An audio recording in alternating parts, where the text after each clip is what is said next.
If you saw a question like this on the actual SAT, you could probably guess and check the answer choices. So that's one way to solve a lot of absolute value questions. But if you do need to do it algebraically, the key thing to remember for absolute value is that usually you have to generate two different equations. One of them is going to be very straightforward.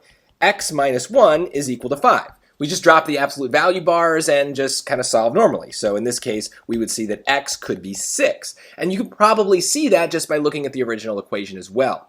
But remember what absolute value bars do. They take anything inside and they turn it positive at the end, right? So they're like special parentheses that take whatever result we get and make it positive at the end.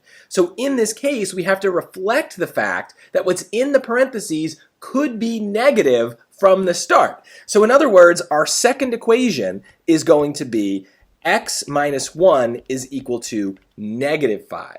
Okay, because if it's negative 5 and it's in those absolute value bars, they're going to make it a positive 5. So it'll look like a positive 5 at the end.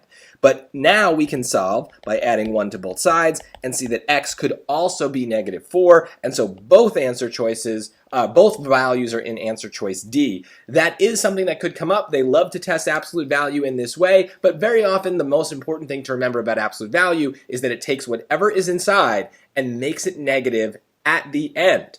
Notice, we didn't make the x minus 1 into x plus 1. We only turned the result into a negative, or into a positive. So don't jump the gun. They're like parentheses. You got to do everything inside first before you do everything outside.